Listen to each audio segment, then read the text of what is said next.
Ladies and gentlemen, hey, September 22nd, 2014, the So What Morning Show, back in the building with yet another riveting topic. You know what we do is crazy routine. Man, crazy is routine around here. I'm gonna push the envelope. Every opportunity I get, I'm gonna go harder and harder and harder. With that said, you know how we do before I introduce the topic, community empowerment. We gotta do it. It's gonna be crazy. Right now on the phone line, we've got Veronica Conway. Veronica, really quickly, because I gotta move fast. Tell these people what we're doing today at 4 p.m. Get at them. Today we are doing another call about entrepreneurship and moving from entrepreneurship to entrepreneurship. It is by popular demand. The calls have been very successful. People can call in and get their questions answered about entrepreneurship. I do live on-the-spot coaching. That's at 4 o'clock today. And what's the number?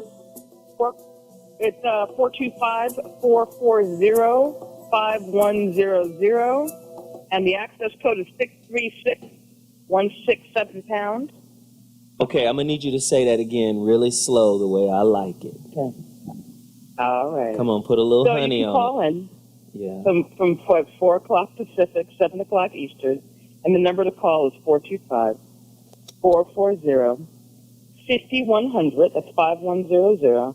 And the access code is 636-167#. We're going to be launching the boot camp this week. So this is your final shot. This is the final shot. To really get in this conversation. All right. Thank you, Veronica. I appreciate the call. Listen, we're not playing games. Ever since Veronica and I did this call 3 weeks ago, it's been growing in demand. You have small business questions? Are you a wantapreneur trying to become an entrepreneur? Free coaching from one of the world's best transformational coaches in the game. She runs with Iyanla Vanzant, Tony Robbins. She runs with the big dogs, and she's going to give that information. We're doing another call today at 4 p.m. Don't play yourself. Veronica and I will connect with you guys. I'm going to be tweeting out the number, Facebooking the number. Y'all connect with us today at 4 p.m. Now, in studio, because y'all playing games, I had to bring my uncle into the building, Dr. Wilbert. This is my man right here. He is the author of the book, Hole in the Head, A Life Revealed. Dr. Wilbert Smith, PhD, in the building. Would you tell these people why it's important that they support this work? Look, it's a book, it's a film, it's a curriculum, and we're working on a screenplay down the road. This is one of the most incredible stories you will ever find. It will change your life. And we're not just talking about this from a philosophical perspective. We've actually had individuals who give us testimonials, unbelievable testimonials, that they're not the same after reading the book and seeing the film. Look, I was simply standing in my church choir one day, and I did it actually for about 20 years. And here a man was standing there wearing a wig. And under that wig, I found 20 years later that he had been hiding this secret for 71 years. And when he finally came into my office, he says, I'm going to show you. And what he did was pull that wig off, and it was an unbelievable thing. It was a hole in his head. And I said to myself, wow, How do I react when I just have a broken fingernail? And here this man actually walks around with a hole in his head that he hides under either a wig or under a beanie. But why did he choose you? Why did he choose you to this share? day, I don't have an answer for that, but I knew that if I were to do due diligence to his story. So I started researching. I went all across this nation, and I found all 10 of the victims who were actually part of an experiment that took place in 1927. And this man had an incredible life that he lived. He did things that most of us would never do. And he was like the community's grandfather. Everyone loved him. And when I finally found out what he was hiding, not only did I gain an incredible respect for this man, but I found he never complained. It was all about love. It was all about forgiveness. And that's what I'm saying. I read the book, and that's what I've picked up as the central undercurrent of his story is forgiveness. Yes. This dude was an evolutionary being because we all have trauma, but not all of us can get to that next level of forgiveness, which in my opinion is a spiritual evolution for the person. And look, what do? We're always talking about what happened to us or what happened to our ancestors or what happened to our friends, etc. And we use that victimization process as an excuse not to succeed.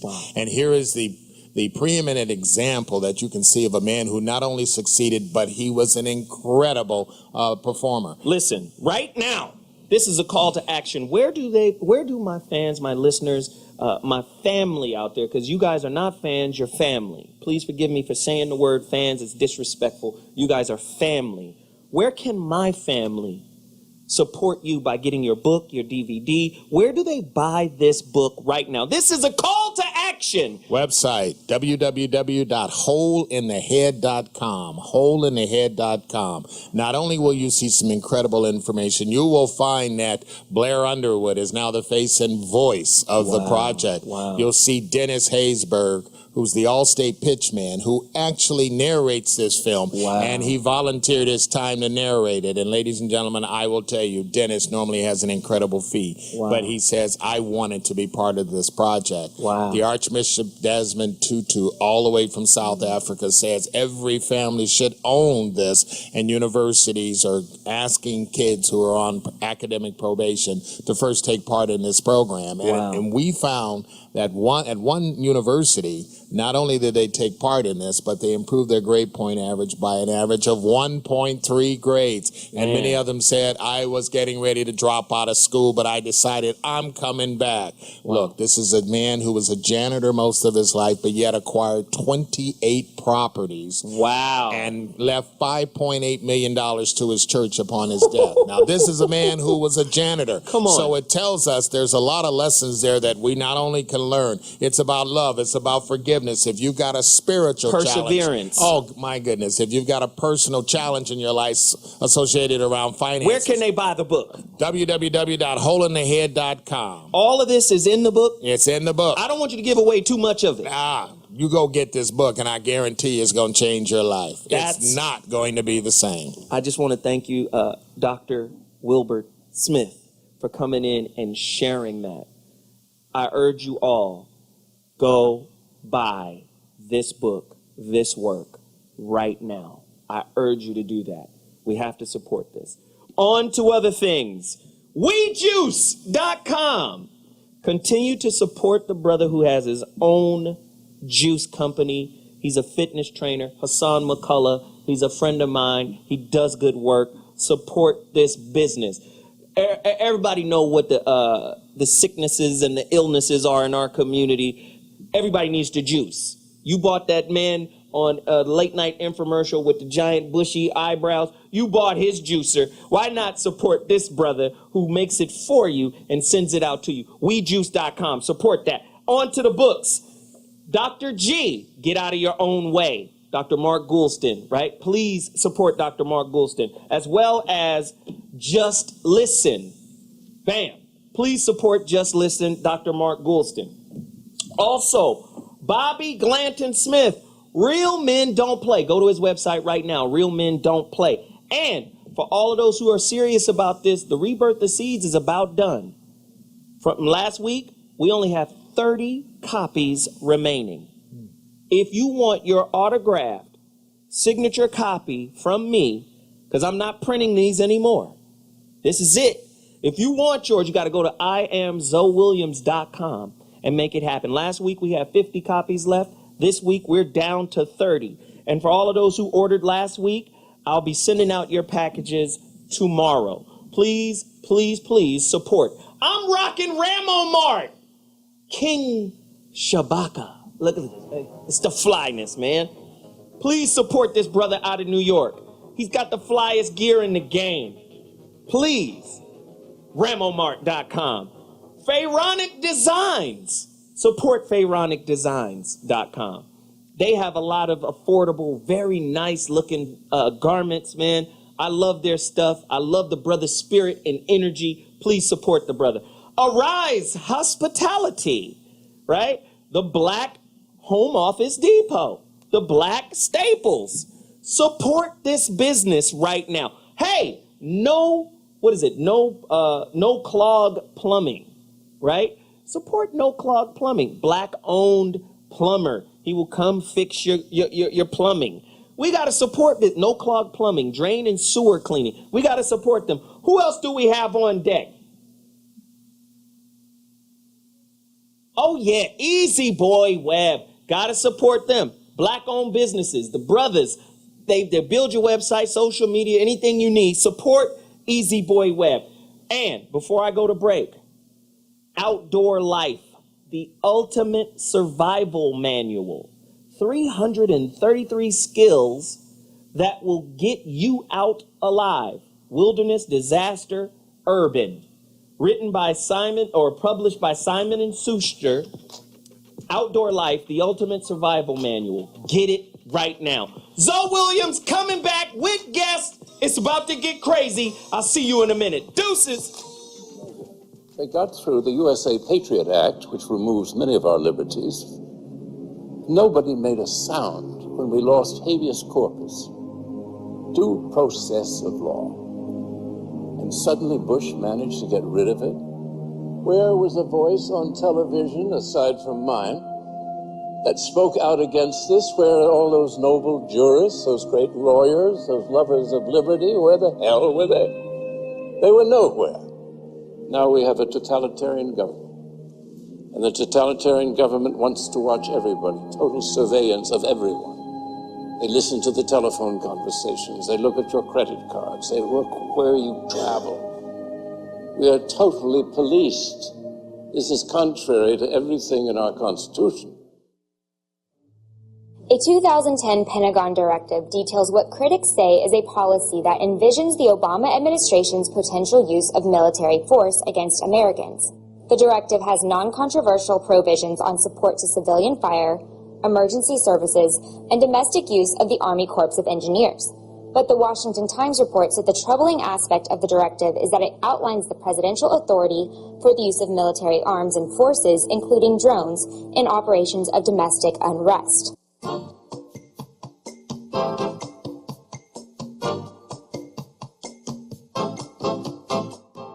And one of the greatest tragedies in life is getting to the end of your life and looking back and realizing it was mediocre, and it didn't have to be that way.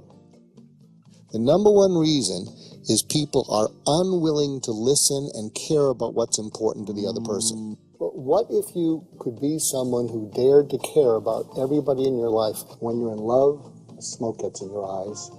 But when you're anxious, you talk more than you listen. I asked my wife a month ago, I said, I don't know whether to have an affair or buy a motorcycle. And she said, if you have an affair, I'll kill you. If you get the motorcycle, you'll kill yourself. Go with the bike. Okay, survival of the fittest show. You know, how prepared is your family? You know, one of the reasons people don't prepare is that when a crisis hits, everybody's just trying to avoid panicking.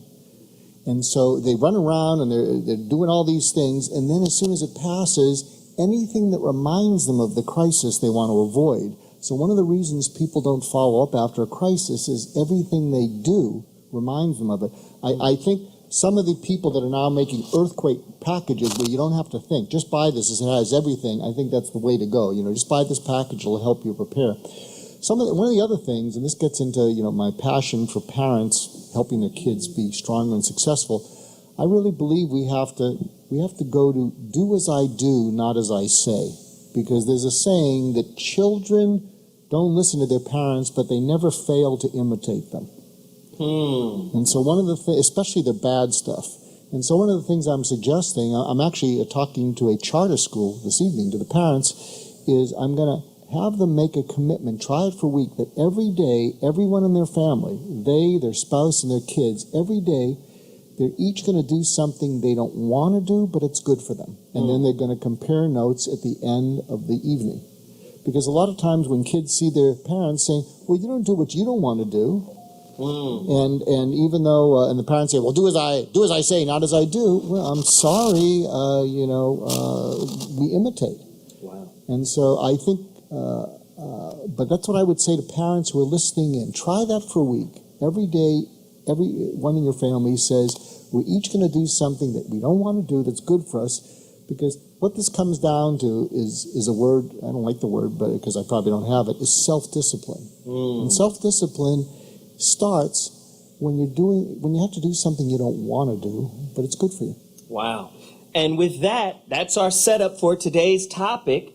Again, the survival of the fittest show. How prepared are you and your family to survive the next major disaster? Now, the next disaster could be natural. Here in Southern California, we live in earthquake country. How prepared are you to deal with the big one? Do you have an earthquake kit? Do you have an earthquake pack, in your home? Do you have 3 days worth of water for every member in your family? I mean, do you even know what to get in order to be considered prepared? That's just here in California. What if you live in Tornado Alley? How do you prepare for that, right? So we're going to cover that whole thing. As is commonplace, we like to ask questions. I have a bunch of them. For people up in Seattle. Could Mount Rainier, right? A lot of people don't know about Mount Rainier, but that's a serious situation. Part of the same mountain range as Mount Hood and Mount St. Helens, right? Could Mount Rainier produce a natural disaster that's even more deadly and costly than Hurricane Katrina? A lot of people up there that are in trouble right in front of the mountain down there where we have Seattle. And when that thing blows, that ice pack melts, could be flooded out with what they call lahars. Yeah, it's a real situation. We got video, we got it all. Can living off the grid, growing your own food while powering your home, solar, right, with solar, right, could that be a great way to survive an impending collapse of what? The U.S. currency. A lot of people don't understand. There's a lot of geopolitical disasters that are happening. I had to put this show together because most people are just unaware of what's going on behind them, right, or around them. Let me just slide this on you real quick. 3 weeks ago, the number one story in America was Ferguson. And what was bubbling to the surface of Ferguson was the over-militarization of the police force.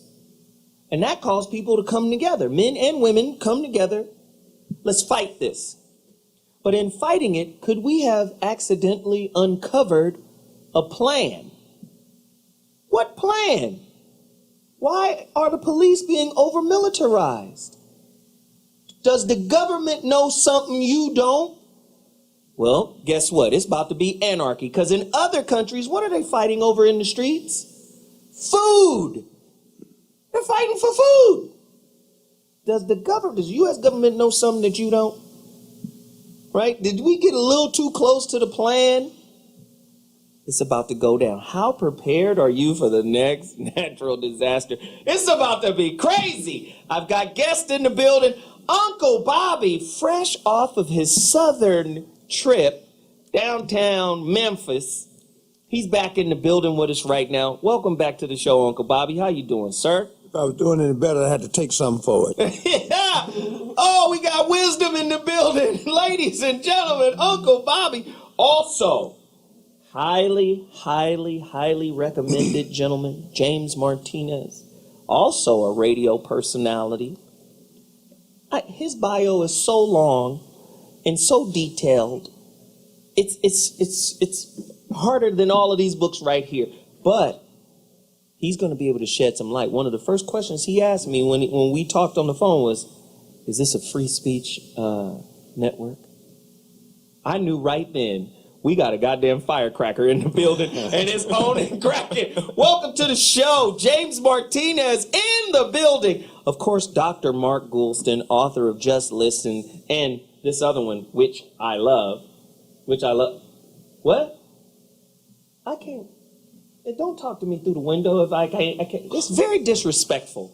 Author of Get Out of Your Own Way, Mark Goulston in the building, and longtime homie, but long time no see, Billionaire PA in the building. Welcome back to the show, man. Oh, thank you, brother. Happy to be here. Hey, man, always good. Do you guys know, anybody who follow me on Twitter, man, y'all know a cat named Alabama Rob comes to the show or supports the show. This dude is here now, all the way from Alabama. White man supports the show. I'm trying to tell you, we touching everybody across the country. Now, let's get to this topic. Why is being prepared so important? And why do you think people kind of just, people have kind of a nonchalance about being prepared in the face of natural disasters? Are we just so busy and disconnected and just unaware of what's happening that it doesn't matter? Speak to that. Well, for me, having survived the Northridge quake here in California back in the 90s, the next few days after the earthquake, it was all about where do you get resources and the panic and just the aftershock. Not the aftershock that they speak to it scientifically, but just going through that trauma of knowing that for that few seconds, everything was out of my control. And that dissipates pretty quickly, and then you go back to your normal routine of saying, you know what, survived that, don't want it to happen again in my lifetime, and haven't really prepared for the inevitable, because we're going to have another major quake probably in my lifetime here in Southern California. Yeah. So I think I represent the majority of people who are not prepared and who think very little about it, even though I try to follow the news enough to know that things are happening around the world that I should be more sensitive to. So I'm glad that we're having this show today so that I can possibly, gain some information that will be helpful in changing my mindset. Right, that's excellent. Dr. G? Yeah, tell me if you think this fits or is it's a stretch too far. I think all of us, all of our listeners have occasionally discovered that as right as they thought they were about something is as wrong as they turned out to be. And so when it could be your marriage, you get divorced, it could be whatever, you bought something that was a sure thing and it wasn't a sure thing. And I think what happens is we want to stay away from that, because when something you're certain of, maybe certain of safety, turns out to be dangerous, in your mind you start to think, well, maybe I'm wrong about everything. I don't want to think that I'm wrong about everything, because if I'm wrong about everything, then I have no confidence. So I think something happens in us mentally that when we feel kind of out of control, we don't want it to just sort of metastasize so that we feel, because if you feel totally out of control, you get paralyzed. So I think there's a psychological mechanism which goes against us preparing, as soon as something passes. I don't know if that makes any sense. James Martinez? Well, your question was like, how prepared am I individually? Yeah. Well, I'm very prepared, but not in the way that people would presume. I've completely finished with dollars. I'm doing commerce in gold.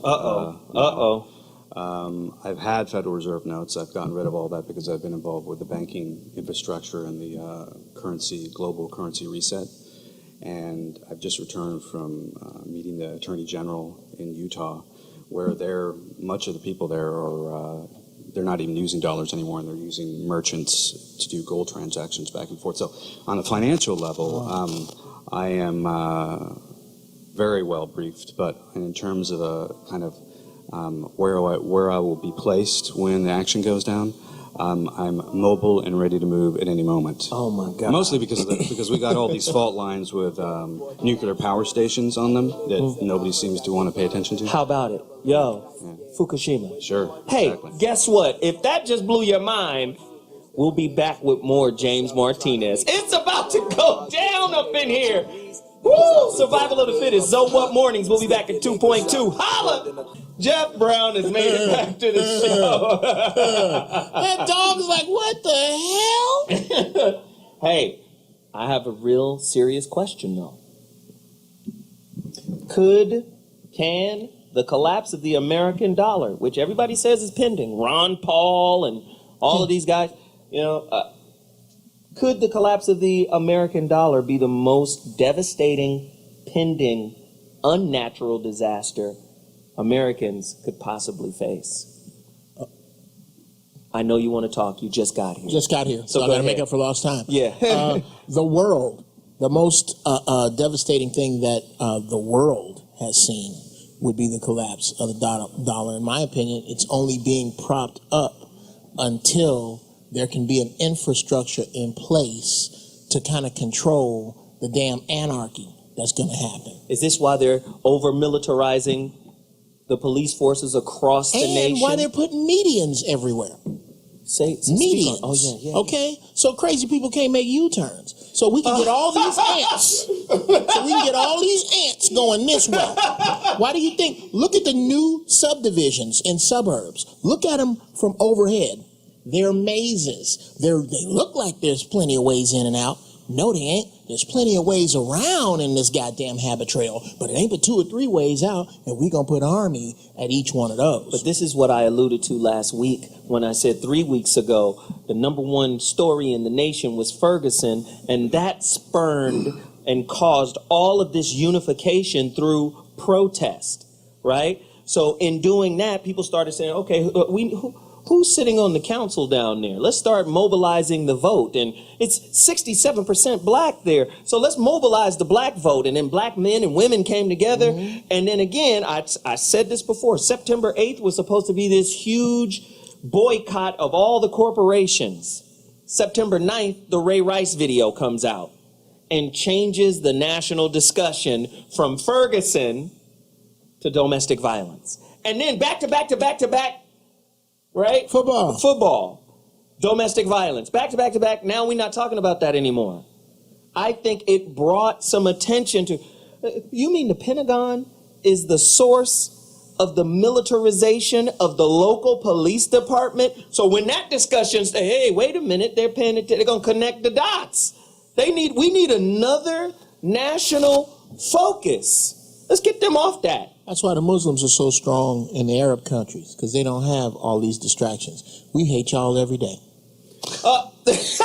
We hate y'all every day. We ain't got Magic Mountain. We ain't got titty bars. We ain't got none of that. We hate y'all. Look at our women. Our women are dressed like goddamn ghouls. We can't even see them. We ain't got nothing to distract us from hating y'all. Well, listen, we have a special guest on the line right now. He's Skyping in. His name Hammond. Oh. Dr. Hammond, have you been listening to us right now? What do we do? How do we prepare for the next natural or unnatural disaster? Talk to me. Well, I don't know about how we do it, but and you're the first person who's called me a doctor in a long time. But, one of the things that got me interested in your topic today was that I think it's not survival of the fittest. I think it's survival of the smartest. Yeah. You got to get smart because in the end, it's your knowledge that's going to protect you. It's your education that's going to protect you. Your food and your bullets and whatever it is will run out at some point. You've got to figure out how to work with people and get together and survive. Wow. So give us some examples of working with people for the purpose of surviving an unnatural or natural disaster. Give us an example of how we can mobilize a community.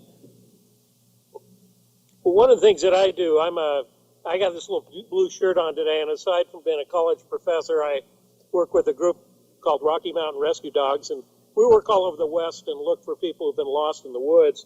And I've interviewed a lot of them over the years and wrote a book about it called Lessons of the Lost. And it's amazing how these big, strong, burly, well-prepared, well-armed people go out and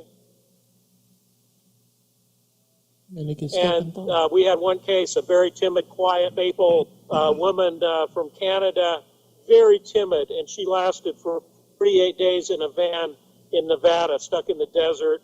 Wow. And you would have never thought that anyone could have survived that long, let alone her. But she was smart, and she was hopeful, and she had the right heart. So you just never know who's going to make it through a tough situation. Wow, wow, wow. So in the event of, say, an earthquake, what are some of the key elements or ingredients to survival? What should a family of 4 have in their household to wait it out, whatever has happened? Like if it's like what hit Japan, everything was in disarray. You can't just go to the grocery store after a 9.1 or, an 8.1 or something. What should people do in order to be prepared for an earthquake of something of that magnitude?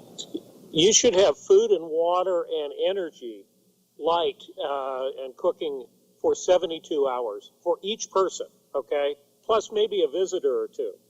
You should really have that, and you should have it in a backpack and ready to go. I carry that in my car all the time because I get a phone call, and in 20 minutes I might be in a wilderness area looking for somebody, and I might have to be there for 72 hours with my dog, So I carry a search pack with me all the time that will keep me for 72 hours. I keep it in the trunk of my car. You should have that in the trunk of your car or in your home, and realize that if the power goes out, you're not going to be able to gas up your car anyway. So you may be staying home, but have 72 hours of food, 72 hours of light and energy, and 72 hours of water. Water's the harder one because most of us just take that one for granted. Wow. Do you know what a proper bug out bag looks like? Because a lot of people, I've heard them talk about bug out bags. What exactly is that, and what is inside a bug out bag, and what does bug out mean? Well, I mentioned the essentials there.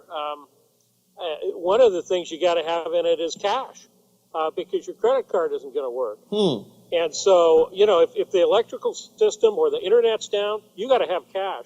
So suddenly, the richest person alive with credit cards isn't going to be able to get very far. So that bug out bag for me I anticipate that almost any weather, take the worst weather in your neighborhood and the best weather, and it's going to be somewhere in between. So you got to have that jacket or coat, or, I live up in the cold part of Utah, and so I got to have winter gear with me. I got to have, and I got to have communication somehow too. So I have something to recharge my cell phone. Wow. Let me just say, you have a question, Bobby? Yeah. In that bug out bag, do you have a firearm? I was going to ask the same thing. Bobby, I'm the wrong guy to have one because I'm not trained. I know a lot of people do that. And I think if you do, you have to be well trained and have, know what you're doing and have ammunition. I don't. Part of that is me, and the other part of that is my wife says that if I ever get a gun, she'll shoot me. So, she doesn't want them around the house.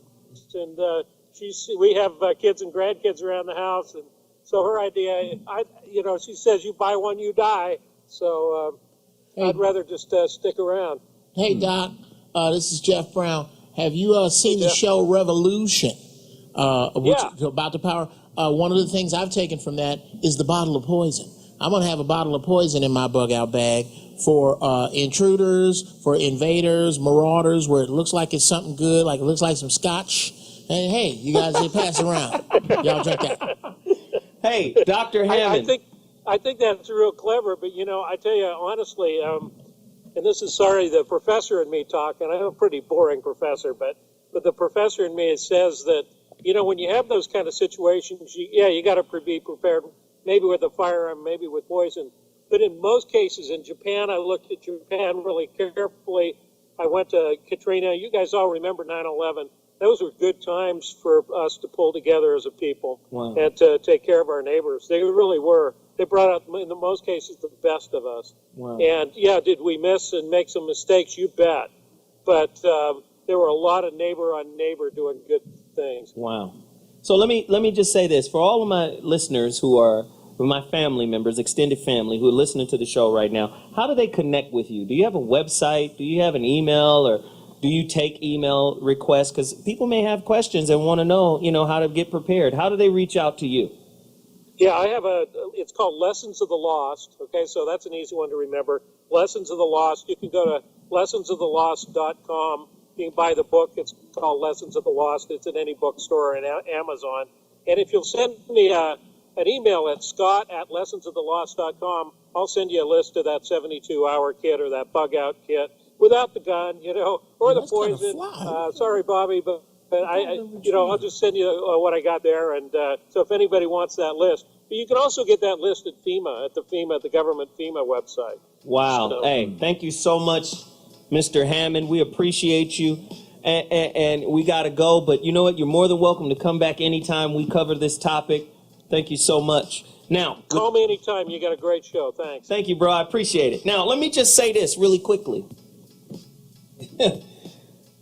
Our show, a lot of times, is the precursor for what goes down.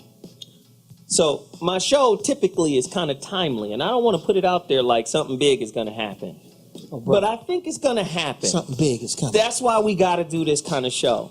And I believe more so than a natural disaster, an unnatural one. And when we come back, James Martinez is going to be dealing with some of that. So what mornings? Holla! Here are some of FEMA's recommendations for those worried about seismic disturbances. This isn't a hurricane, so you probably won't get much notice, if any at all. Make sure each member of your family knows what to do no matter where they are when an earthquake occurs. Unless it happens in the dead of night, it's unlikely you'll all be in the house together. Planning ahead will give you the best chance of keeping your family together and making the best of a bad situation. In your home, you'll need the following: food, water, count on a gallon per person as a minimum per day, a heat source to cook with, and perhaps sterilized water, filters, bleach, iodine, and even sunlight can also help with this. Medical supplies, specifically supplies that help treat traumatic injuries, fire extinguishers, flashlights, a portable radio, extra batteries, blankets, shoes, clothes, and money. Have some cash. Don't count on credit or debit cards being good if the power's down. And an adjustable wrench to turn off gas or water if necessary. Figure out where you'll meet when the tremors start. Find out the school system's plan for earthquakes so you'll know where to find your kids. This is the time to really get that get-home bag put together. Some food, liquids, a pair of sturdy, comfortable shoes. I think those are the very minimum. Especially important to know is where your gas, electric, and water main shutoffs are. Make sure the family members have an idea of how to turn them off if there's a leak or an electrical short.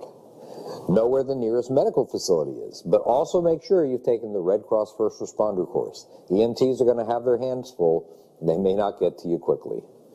Considering how little warning you're likely to have, it's important to think about what you can do to minimize damage and injuries. Some simple planning can make a big difference. Look around your house for fixtures like chandeliers or bookcases that may not be stable enough to withstand an earthquake. Make sure the heavy items are on the bottom shelves or on the floor. Flat-screen TVs, especially big ones, could easily topple if not anchored. Secure weed killers, pesticides, and other flammable items in closed containers. It's probably not a great idea to hang that big mirror over the headboard of your bed either. What should you do when the tremors start? If you're indoors, drop and get under a desk, table, or something else solid and hold on. Drop, cover, hold on. If that isn't available, huddle against the inside corner of a room and cover your head with your hands. You should stay clear of windows, shelves, and kitchen areas. While the building is shaking, don't try to run out. You could easily fall downstairs or get hit by falling debris. Elevators are also a bad idea. Don't be surprised if the electricity goes out. As well, sprinkler systems and fire alarms might activate. I always thought you should stand in the doorway because of the frame's sturdiness, but it turns out in modern homes, many doorways aren't more solid than any other part of the structure. Wow. You got to be prepared. Is humanity's ever-increasing dependence on technology causing us to be mentally and emotionally ill-equipped to survive the next major natural disaster? True or false? If the law and order and technology of our global, society were to collapse, would human beings go wild faster than some animals? I mean, this is just something to think about. Oh, and by the way, only 29 copies left. Somebody just ordered. IamZoeWilliams.com. You better get it before it's all over. Listen, we're in trouble. because Dr. G brought up something that was very interesting. Say more about what you were speaking on during the break. Yeah. How do you get people to be willing to think and plan and follow through? That's a challenge for all of us with our kids. And I think part of what it comes down to is people don't do what's important. They do what they care enough about for the moment, and then it passes. We have a guest here who inspires millions of people, and it's Billionaire PA. So how do you... Billionaire! Billionaire. Oh! Well, first and foremost, I think that's a very, very good question. I wrote a quote that says, most people can see, but not everyone has vision. A lot of people have brains, but not everyone uses them. I named this company Wealthy Minds to teach people the value of their minds. A lot of people, like Zoe said, they put their value into things that really don't even hold no value, like a dollar, when the value is truly in relationships. So I try to deactivate the brain from negative thinking and reactivate the brain to developing a wealthy mind. It's a challenge because a lot of these kids come up seeing images and worshiping things that hold absolutely no value at all. What do you do with kids who say, I'm going to be in the NBA, and there's no chance that they'll be in the NBA, and that's all they're thinking about, and everything else is useless, and so how do you deal with those kids? Because you don't want them to set themselves up for failure, but if that's all they're focused on, they don't have a chance of doing it. Absolutely. The way that I get a ton of kids. We mentor over 4 million youth around the world. Wow. Ton of them stand up and say, I want to be in the NBA. But success to me is all based off of results.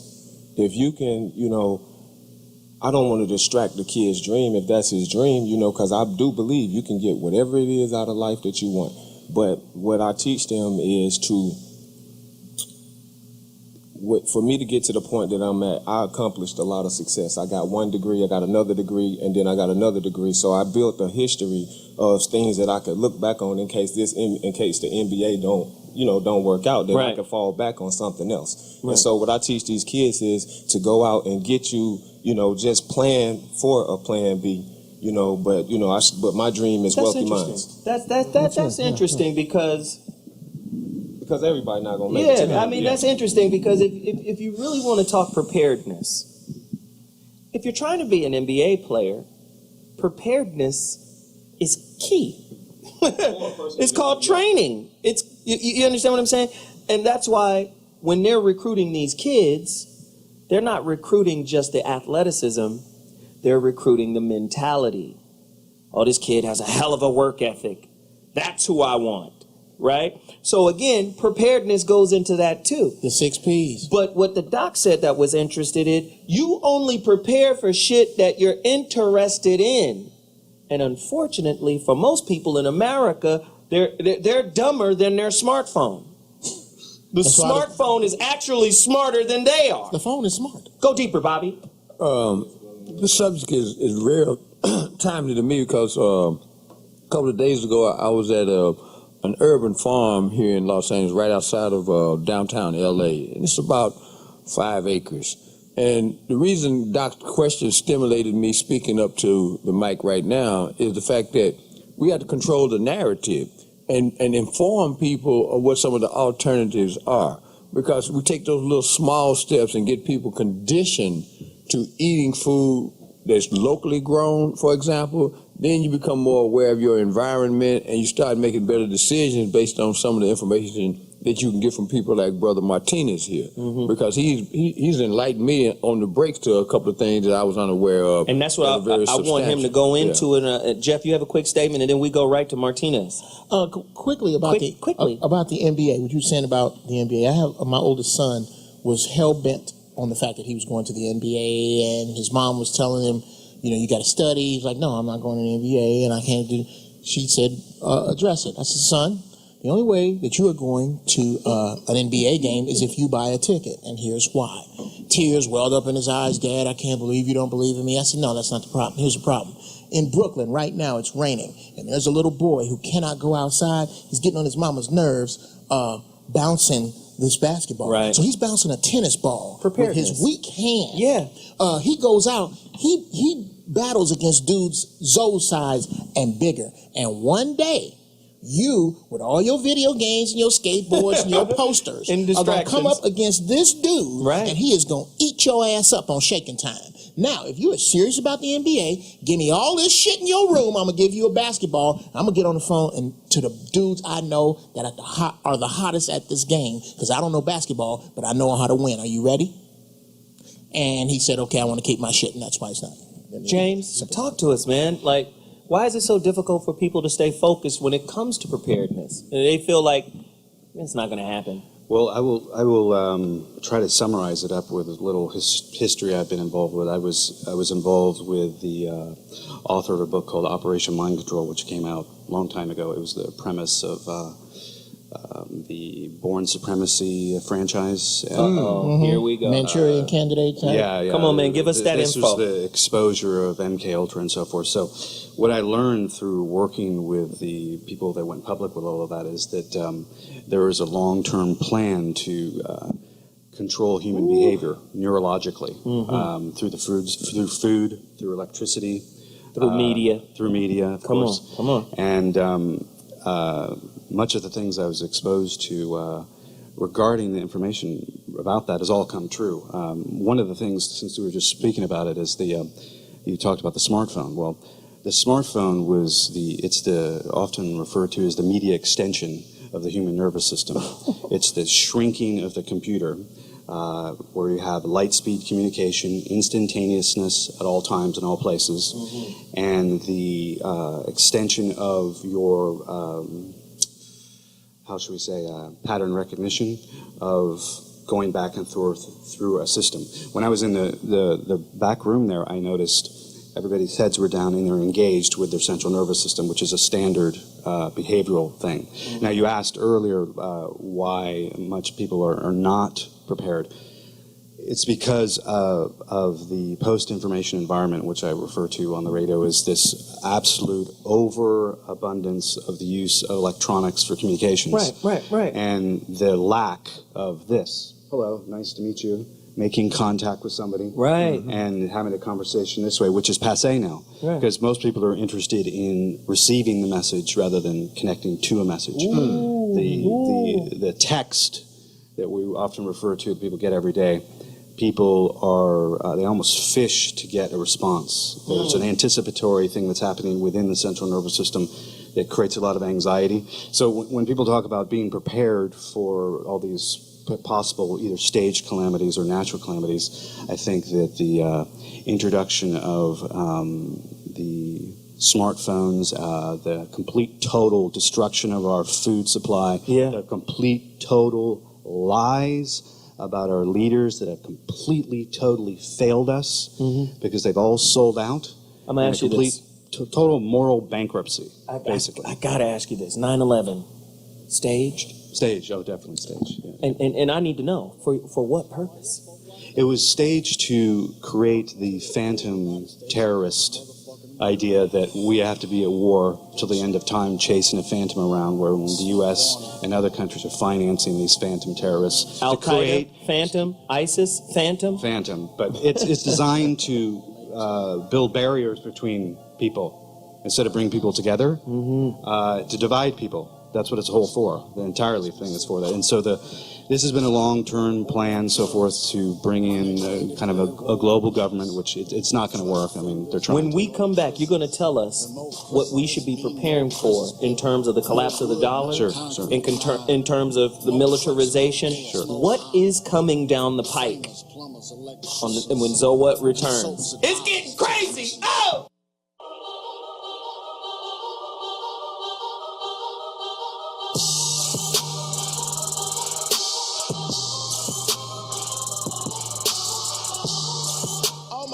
How he has a rap career is beyond me. I don't get it. And he takes his shirt off. Oh my God, he looks like 50 pounds of chewed Tootsie Rolls with his... All right. Now, you are in white fashion. You know white boys always leave the house like they're going to help somebody move. Exist and defend the horrible hoes. There are some horrible people. And what you need to do is start policing your own.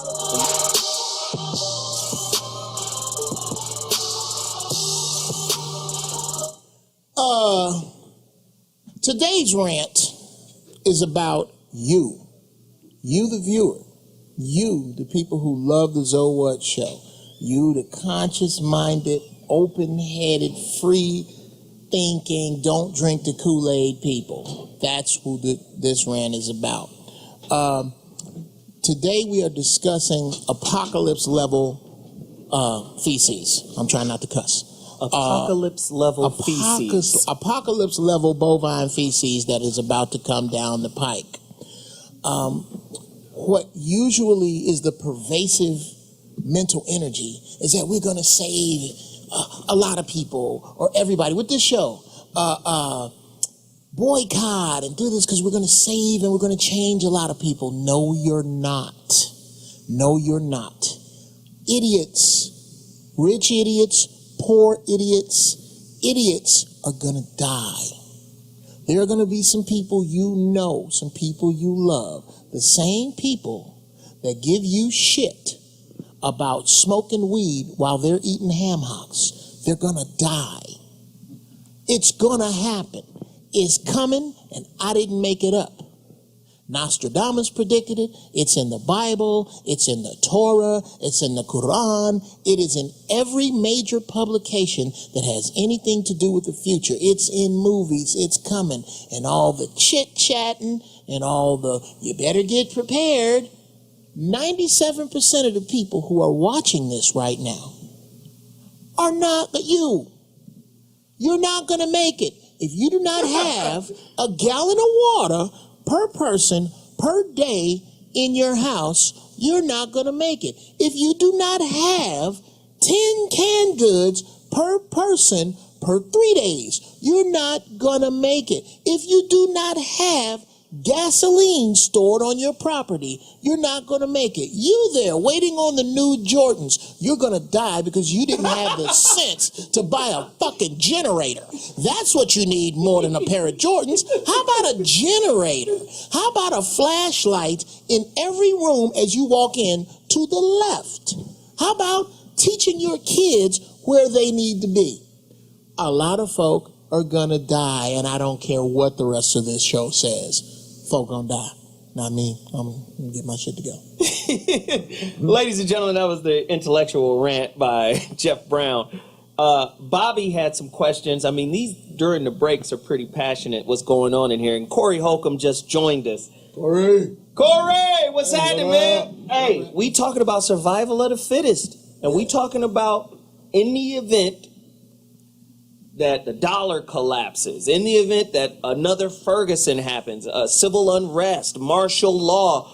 My man going to break just told us that 9/11 was staged by us, you know, for a myriad of different reasons. A lot of people out there still want to know why the number 7 building, why did that building collapse on its own? It wasn't even hit.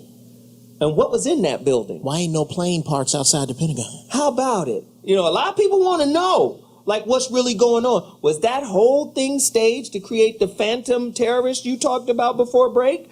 Was that whole thing staged to erode the foundations of the Constitution so we can merge in with the UN codes that they're going to place in every democratic country across the world? Is this the new world order? Who's more prepared than the government? I ask that question all the time. On the dollar, it says New World Order, and it says 1776. Nova Seclorum. That means they had 300 years of preparation. Speak to me, Corey.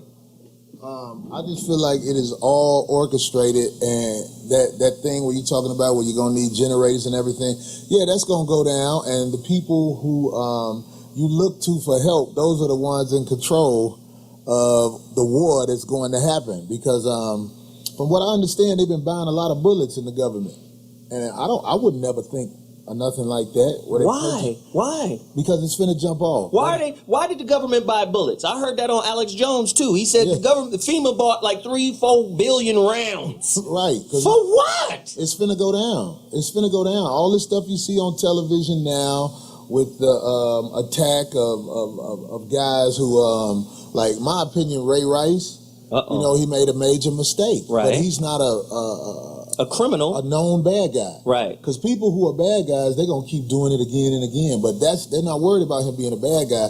They're looking for a criminal. He's the catalyst for the story. They're trying to justify what they're going to do. Ooh, Bobby, ask that question, man. Well, we are really privileged to have someone who has immersed himself into trends. Not the kind of trends you see on the internet about, you know, somebody going with somebody and all that kind of thing. He has developed and accumulated a mass of information that it's my privilege to just shut up and let Brother Martinez share with us some of the things that he has brought to bear with respect to his knowledge and his insights, you know, and it's been just mind-opening to listen to him during the breaks, and I'd like for him to just share some of the things he's talked about. Talk to us, James. Okay. So a mutual friend asked me to come here. I have not spoken on radio for a long time. I kind of took a leave of absence. I was asked to be the U.S. anchor for David Icke for a network called The People's Voice. I took that, and then things didn't work out, and I left to go to England, and I met with the British government there at Oxford University regarding cold fusion, which is, let me just put it this way. There's a lot of people in radio and media that are telling all the problems that are happening, but they're not really saying any of the solutions and some of the great stuff that has happened, that is sitting before us, that are happening in this country. There's a myth that America's broke, and that is true to a certain point. However, this country has harnessed cold fusion, which is essentially what it is the referred to as over unity, where you have a certain amount of energy going in and you have a lot of energy coming out. Way more coming out than you have going in. And what they've managed to do is encapsulate the energy of the sun in a small device. This was originally discovered in '89 by Pons and Fleischmann. Now, since that time, the technology is completely developed and it's starting to go commercial. One of the biggest companies and leaders is called Berlin Energy. It's up near in Northern California. This will mean, on a practical level for everybody, within the near future, that you'll be able to power your house and anything else indefinitely. So you're telling me they've basically cured entropy. Entropy is out of all economies are based on scarcity. All the models of... could you please repeat that? Yeah. Wow. All our economies for the past thousands of years are based on scarcity. Now that's a myth now, because what we have is the ability to become completely independent if we feel like it. We can grow our own food. I mean, we have, what's going to happen with this cold fusion is, you may have heard this, that the 3D printer was the first thing that generated an object outside of our hands-on help in space a couple days ago. Yeah.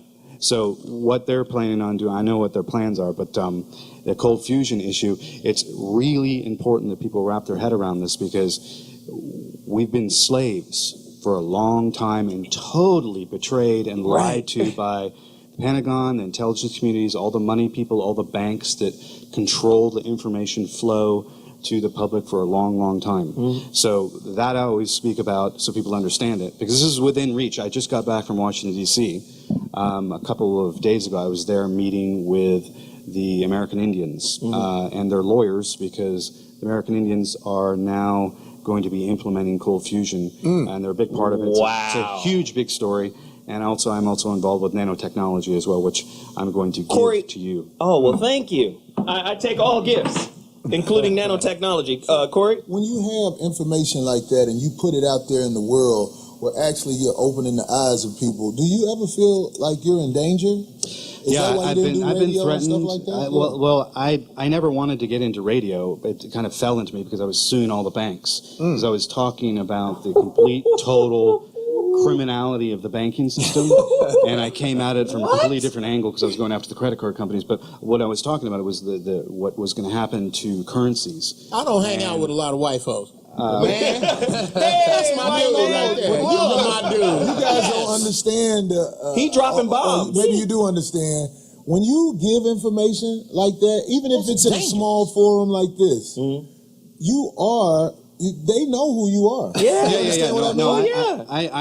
But I don't give a shit. Watching you, right? I don't but care. see, let me come back to this point though. Let me come back to this point real quick.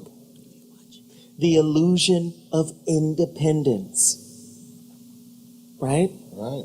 Right? This is what's plagued the African American community a lot. Our sisters, #1 race and gender in college. Period. #1 graduating, #1 enrolling. So they have this superiority concept like, I'm independent. You cannot be independent in a system of servitude and slavery. So now they put you at odds against us ideologically. You're just the biggest hamster. That's it. So when we're looking at our trials and tribulations through a filter of race and class, that's just serving their ultimate purpose to keep us distracted from what's actually happening. Now, the brother that was just here earlier, that was talking about the hole in the head and the experiments on the brothers and all that, they experimented on white soldiers too. Yeah.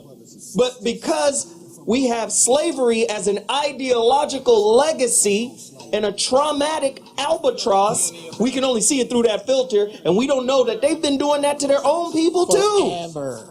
This is a real situation. When we come back, more. Several countries in West Africa are in the throes of an epidemic of Ebola virus. Over 1,200 cases and almost 700 deaths in the countries of Sierra Leone, Guinea, and Liberia make it a candidate for the next great pandemic. The disease has decimated healthcare workers, with the number of doctors, nurses, missionaries, and others dying from the disease. Now, despite this, few people really know what Ebola virus is and how it does its damage. And they certainly don't know what to do if it arrives in their neighborhood.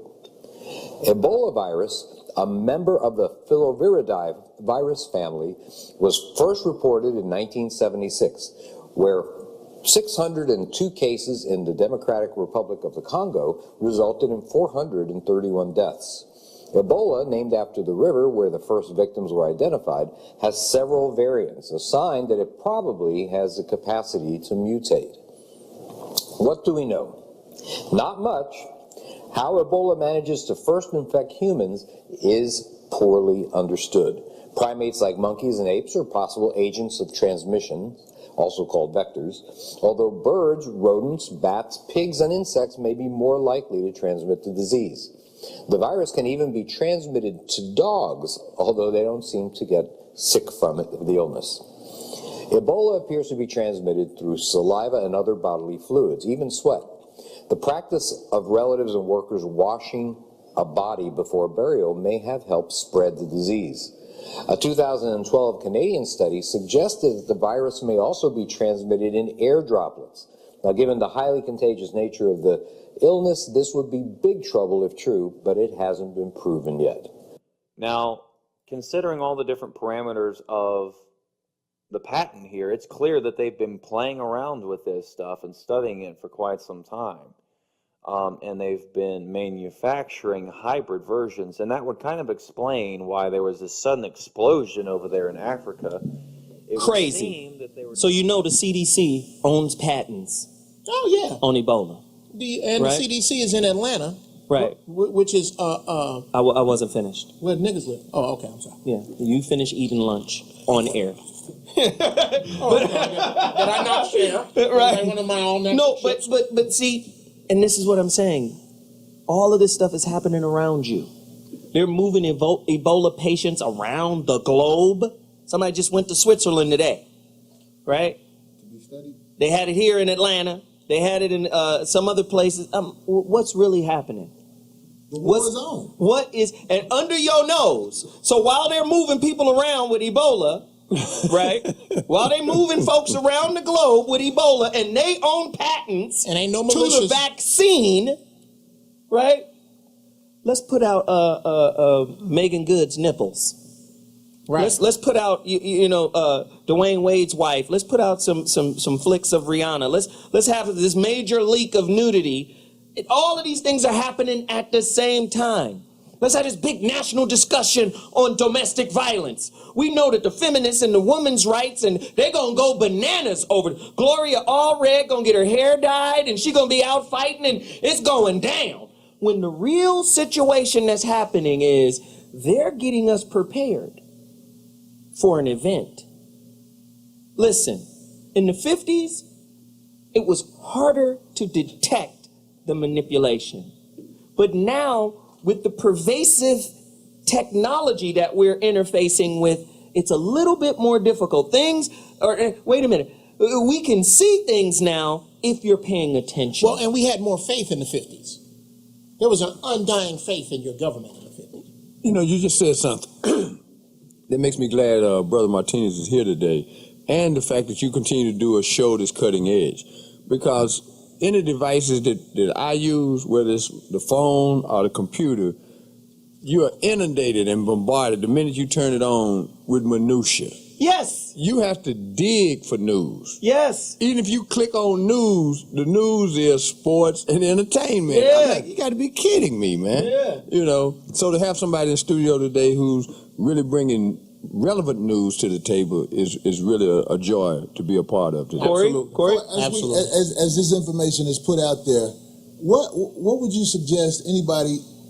What do you tell the people who are too scared to even acknowledge what we're saying? We're not talking to them. It's really no, but you know what? They're needed.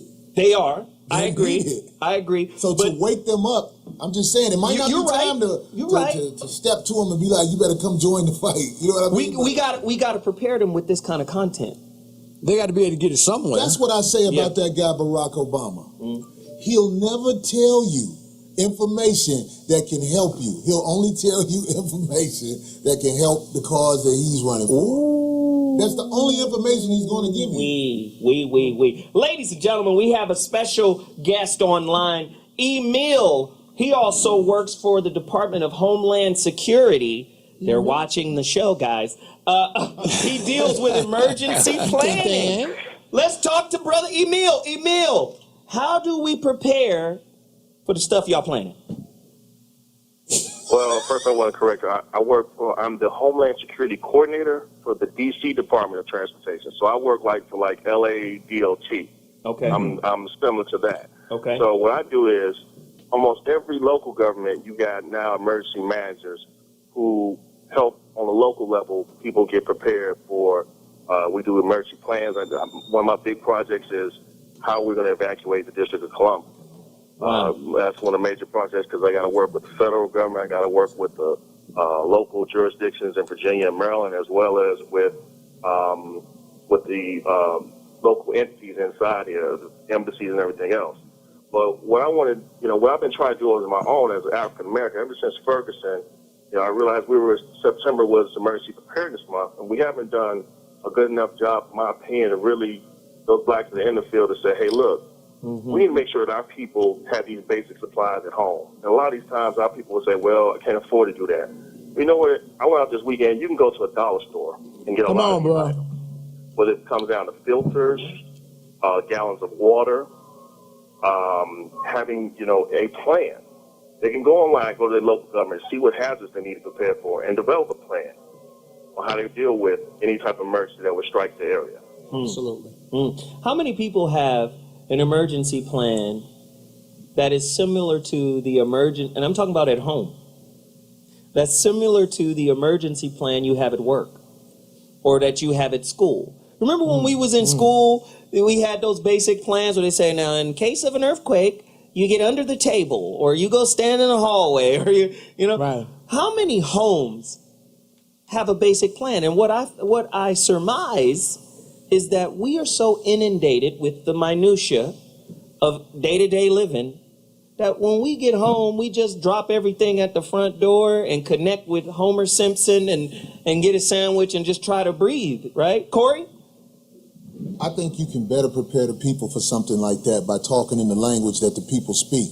Because when you watch CNN and all this stuff, when people hear certain people talk, they automatically cut them off. Because it's like, that's bullshit. But if you're talking to people like I'm saying there's a lot of people who speak street language, in my opinion. Speak on if you say, man, it's going to jump off. This shit's going down. Need to have this going on. It's like it automatically turns on something in their head because they can relate to what you're saying. Right. So that might be a solution where we have somebody who steps up Give me an example, and speaks Corey. the language they speak. I tried to. The dollar's about to crash. How you translate that to the hood? Man, that paper finna be gone in a minute, man. This is what you gotta do. You know what I'm saying? When you talk to some people like that, and it may seem crazy. I'm not just talking about black people. If you love your kids, get ready to club your baby mama in the head, make it look like an accident. Get your kids and bring them with you, which is on my emergency list. I'm just saying, man, it's like people relate to what, like that rap music and stuff like that. Right. People listen to those guys because they can relate to them better. When you're talking in the language that people talk in CNN,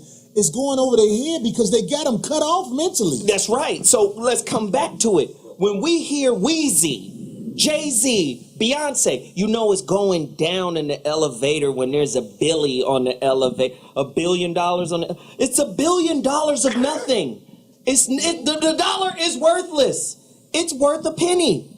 It's lost 99% of its value. I found that out. My wife went to London this week, and she had to transfer some money, and it was American dollars. And that's when I found out that this American dollar... but Corey, I want to ask you this. I agree with you, but do you think they speak that language because they don't want the people to understand what they're saying? I don't even know if they know people aren't listening to them. I think there's an arrogance that come across with those people who work on the news.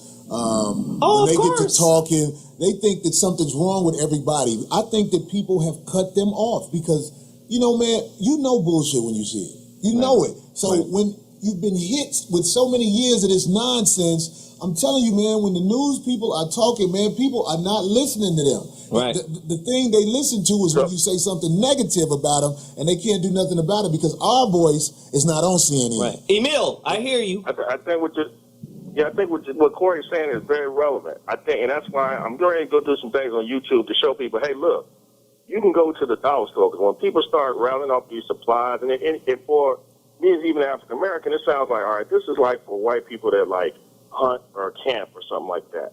And a lot of our brothers and sisters in the hood, they be like, I don't know none of that. What do you mean I got to get an N95 What you talking mask? about? What do you mean I need some matches in a waterproof container? What? I got a lighter I can get from the gas station. I need a bag for my DVDs. These things are right there in the neighborhood.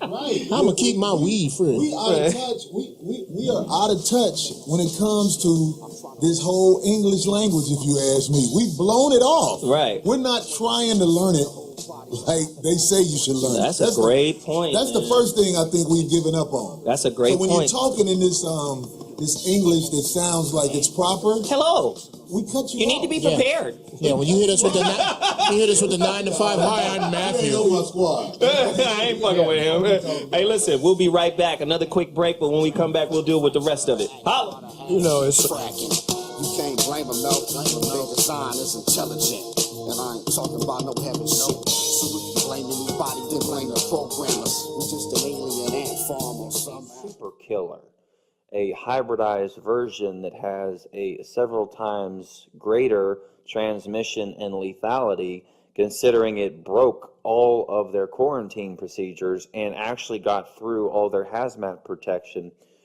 for the 2 victims involved. It's called a chain of transmission. I want to give you a real-world example from an Ebola outbreak in the early 2000s. A young woman from Uganda didn't know she was sick with Ebola. She had close contact with 6 people. Her baby and father-in-law, they both got sick. The baby then got his grandmother sick, and she had contact with 2 more people as well. The father-in-law had close contact with 12 people. Out of that, his brother and cousin both got sick. The brother then had close contact with 4 more people, and the cousin had close contact with 5 more people, including another brother who had used his blanket and also got sick. That's how Ebola can spread, from one generation of the disease all the way around to another generation, and then another. Breaking this chain of transmission is crucial, and one way to do it is through something known as contact tracing. Basically, disease detectives use every source they can find to find people who may have had contact with a person sick with Ebola. And then for 21 days, they monitor each person, looking for signs and symptoms like a fever. And and if it looks like someone is starting to get sick, they're asked to go to an isolation ward. Why did Quebec plunge into darkness? This wasn't a terrorist attack or human error. The culprit wasn't of the Earth. It was the result of a gigantic explosion 93 million miles away on the sun. It's a growing effort because I think there's a build-up hostility with America because we've been bullying the world, but nobody's been strong enough to take us on, especially since the breakdown of the Soviet system, that we've been in this as the God we trust. But we better learn and quickly who is the God that we should put trust in, because putting trust in this in a few days,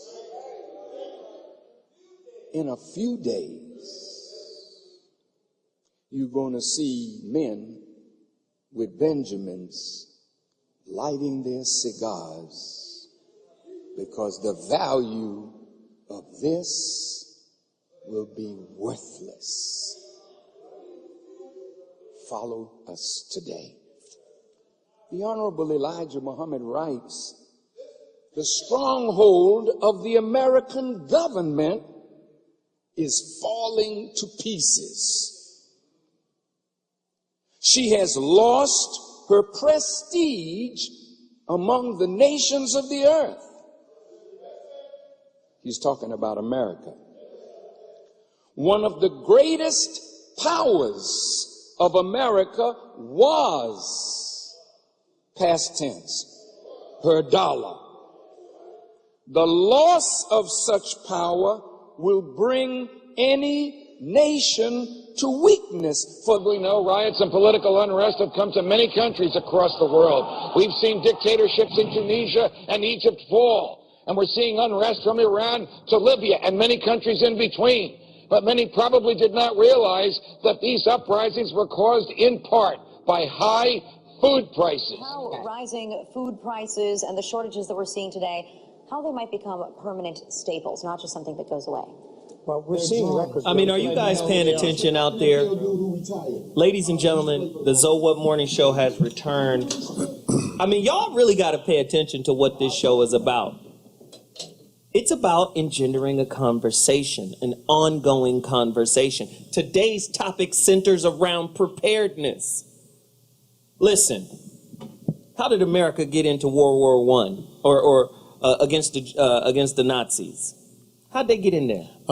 Is that you want that answer? They pretended that they didn't know Pearl Harbor was going to happen. No, somebody sank a submarine or a boat, right? And it came out later U-371 that America sank that boat itself just to get in. Gulf of Tonkin, Vietnam War. How about it? How about it? Yeah, right. So again, there's always been like these subtle little things that they do to create the history. Napoleon said it best. History is propaganda. History is part of war. I'm not going to tell you the truth about nothing. But when I tell you what I say, you better believe what I say is the truth. That's your history. Your history is a lie. So funny. I'm just saying. Go ahead. No, I'm deferring to Brother Martinez because he said during the break that he had something he wanted to share with us. Yes, one of the things that you were talking about preparedness, and I went into currencies immediately. I've been actively involved in discussing that. And tell us what's happening with the dollar. Dollar's toast. Why? Basically. It's being taken over on purpose, demolished because we're bringing in NAFTA. The country's going to be broken up into pieces. What is NAFTA? They need to know. North American Federation Trade Agreement, which is why the borders are open. So certain states signed by Clinton and Bush to basically take away all of the borders that separate North America, Central America, and all of it. Open the floodgates. It's just open. One America, right? Basically. Because there's only. No, let him go. Let him go. So some of the states, and Utah was the first state to have their own legal tender and pass legislation to use gold as their system of currency. I was there. I met with people from Forbes magazine. I met with the Attorney General. I met with the person that wrote all the legislature for the state of Utah. Other states are now doing. Oklahoma has now passed doing it. So, point being is, what does it do for us as consumers, and how is it going to help us? Number one, you transfer your dollars into gold. The United Precious Metal Not gold Association. into cash. This is the liquid gold system that's been set up. What is it called? United what? United Precious Metal Association. Need people to go to upma.org. If you sign up for an account, I will send you liquid gold as a gift to you. Okay. Okay. I want the gift of liquid gold. Sure. Say more. Continue. You don't mean Old English 800. I will send that to you, because while I was in Utah, I was meeting with everybody that's using gold as currency. I paid for food at restaurants. I did exchanges with people in gold. You can do point-of-sale transactions. This is the way most people are going to take their dollars. They're going to transfer them into gold units. If they want to keep their gold in the state of Utah in the vaults there, they can do so. If they want their gold delivered to them, it can come to them via Brinks, or they can keep it in an account. But point being is, so you can start. You don't need to use the dollar anymore. You don't have to. But let me say this. FEMA has a stipulation that says they can come in and take your gold and take your property and take everything. We got Emil on the line. Emil. Yes. Talk to me. Do you know about that stipulation in FEMA? I do not know about that stipulation. FEMA has a lot of rules and regulations, and DHS always passes new laws for them to basically take control of the situation when it's warranted. At least it's on their purview. They could come in and just gangbang on the whole situation. Right. Jeff? Those of you who are listening, when you see turn your gold into cash, that's backwards. Okay? All they are doing is melting your gold down to trade. That is what's going on. And there's only ever been one president. One. There's just people sitting in that seat. This direction has been since you've seen New World Order on money for hundreds of years. We've been going this way. Now let's talk about this too. And maybe, James, you could speak to this. What about the seed vault in Norway? You want to talk about preparedness? While we're standing in line waiting for the iPhone 6 and the new LeBrons with his new hairpiece, while we're waiting on all that, the Bill Gates, Mark Zuckerberg's, Warren Buffett's of the world are funding a seed bank in Norway. Every seed on planet Earth. Now, we already talked about Monsanto and, them, putting corporate patents on seeds. While your life revolves around all my children, right? And the housewives of stupidity, right?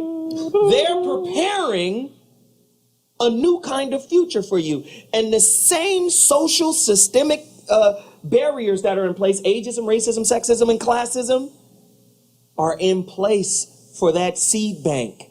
You think they're going to share those seeds with the projects? You think they're going to share those seeds with minorities?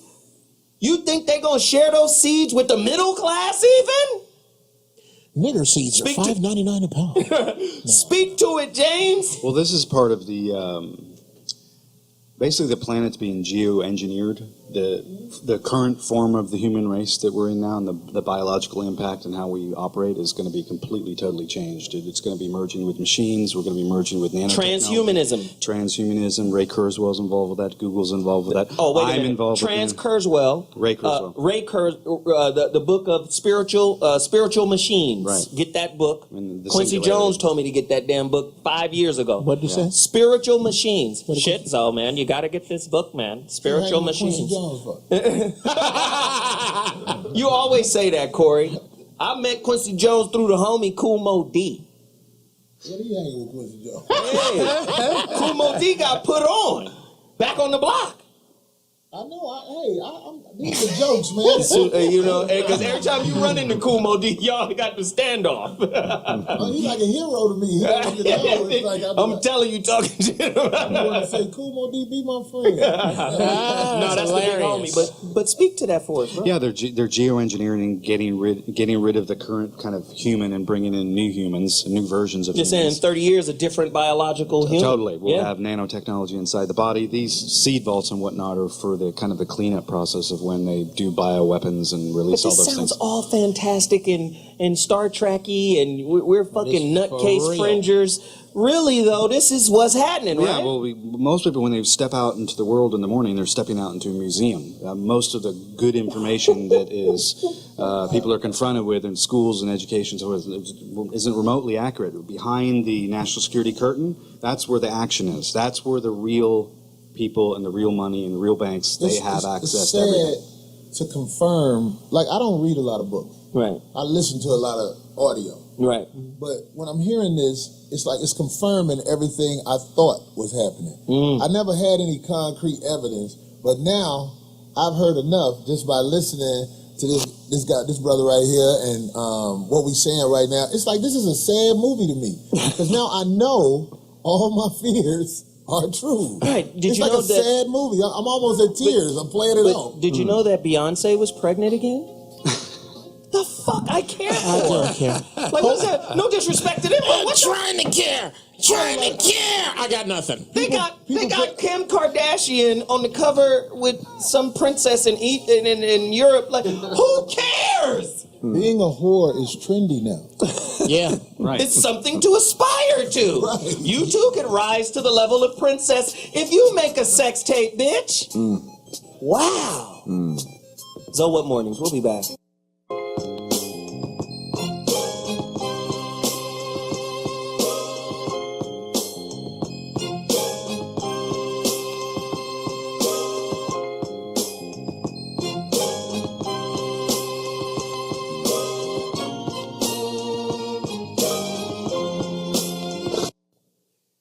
Ladies and gentlemen, So What Morning Show back in the building as is commonplace. You know I like to do a summation of the show.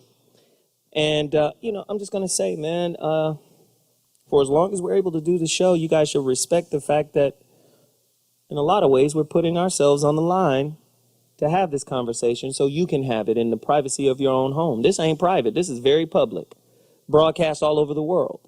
So with that, I say this. I'm going to start with this story. My son is my youngest, is 12 years old. And he asked me, he said, Dad, why are white men stronger than black men? He said, because they're in control of everything. So they have to be stronger than us. And I said, wow, that was pretty heavy. He was like, because, he said, when I look at black men, I think black men are stronger, but we're not. We get dominated by them. He's 12 years old. I said, son, what makes a human, because I had to explain to him. I said, a gorilla is 8 times stronger than a man, but yet he's on the brink of extinction because of man. I said, a chimpanzee is 4 times stronger than a man. I said, what makes men be able to dominate animals?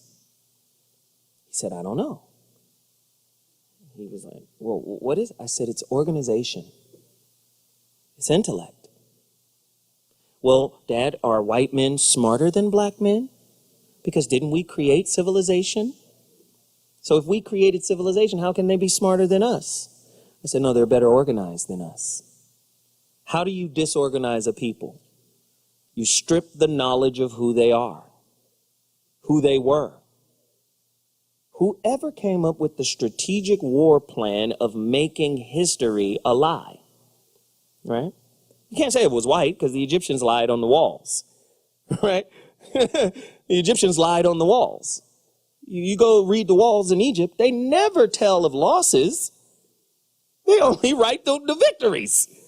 So the Egyptians are like Mayweather. They're 47-0. They're not going to tell you when they lost. Right? But that's what I'm saying. That's the history, right? History's a lie. So I explained to him that it's organization. You can't be organized in a society that will inundate you with information that is beneath your intellectual capacity, right? I'm going to give you information that is designed to distract you. I was distracted by Megan Good's tatas. Yes, I was. I was distracted by, who's Dwayne Wade's wife? She looks very delicious to be 40. I was distracted, yes. I've been distracted all week from all of those. Rihanna, Jesus Christ. I was distracted, yes. And that is what the design is about. While we're organizing and planning, we're going to distract you. And it's easy to distract when I teach you stereotypes. That's how we interface, through stereotypes, right? Listen. Coronal mass ejections. While you're watching The Housewives of Atlanta, we're in what is called a solar maximum. Happens every 11 years. More sunspots on the sun means more coronal ejections. And a big enough one could knock out every aspect of technology on planet Earth. We're in the 11-year cycle, which may not die down until 2020. You wonder why the police departments are being over-militarized? Because humans are animals. You let a pig go from a domesticated situation, a pig will go wild in 2 weeks. Imagine what humans will do. Right? We saw Ferguson, it didn't take long. If you don't have an organizational plan for the next natural disaster, whether it is natural or unnatural, how are you and your family going to survive? Please keep in mind what kind of culture we live in. You think you're free, but freedom is a lie. We live in a peonage society. Sound familiar? Peonage. Look it up. Peonage is a condition of involuntary servitude imposed to exact repayment of an indebtedness. Our whole monetary system is based on debt. You trying to tell me that Beyonce and Jay-Z is worth $1 billion and you aspire to accumulate $1 billion of nothingness? They're where they are because they've been selected to be there. Because willingly or unknowingly, they are perpetuating a concept, an idea that the powers that be want to convey. No accident. Beyonce is on stage with feminism in lights behind her. It's almost laughable that you can't see it. I'm doing this show because I need us prepared. What if the Bloods and Crips, I always have to go back to this. What if they were our emergency disaster response team that organized, right, the community after an earthquake here in Los Angeles, right? Go to door. Yo, we're harvesting food. We're harvesting water. We got a space down here for people to come. We're going to manage this whole situation. How about it? We don't have that. And as long as we're looking for government subsidy, government support, government whatever, how can you call yourself independent? It's a tough way to look at it, but this is the reality. I just want to say we have to organize. I'm Zoe Williams, and that's my final thought. Now, with that said, Bobby, where can they get your book, man? Real Men Don't Play. Amazon, iTunes, Barnes & Nobles. Get them before there's no real men left. James Martinez! People can find me at jamesmartinezmedia.net. Yes. And I also want to let you know this. I was here to give you what the public has not been allowed to have as of yet, C60 Buckminster Fullerene nanotechnology. There's plenty of information I will give out on that. That is the strongest antioxidant on earth. And I got it. And you got it. I'm about to put this in some of this juice over here. There you go. Give me some. Yeah. Corey, where can they find you? I'm around, but look, just let me say these two things, man. Say it. Wicked brilliance is not to be respected, for it destroys the production of the human family. And the police departments are being militarized because you have no rights, and they are bred to instigate the war to full throttle. How about it? Dr. Mark Goulston, Just Listen, where can we get it? Amazon, Barnes & Noble, Just Listen. You can find me at markgoulston.com. Good luck in spelling that. Mark Goulston, baby! Jeff Brown. Coming soon, Jeff Brown's brand new ringtones and Jeff Brown wrong ass shit available on iTunes. I'm finna shoot dice for them super vitamins, pimp. Hey, Billionaire PA, where can they find you, brother? WealthyMindsOnline.com. Go there, speak your dreams into existence. Hey, I'm Zoe Williams, at Mr. Zoe What on Instagram, at Zoe Williams on Twitter, and really, I'm down to 29 copies. Right now is the time. Go now. I am Zoe Williams. Order your copy of The Rebirth of Seeds. It's gonna be done, and my new book is coming. Oh my goodness, the new book is retarded. Trust me, relationships at the illest level. All the stuff I've been talking about in one book about relationships. Crazy. Go get this one now. Yo, we out! Next week, deuces!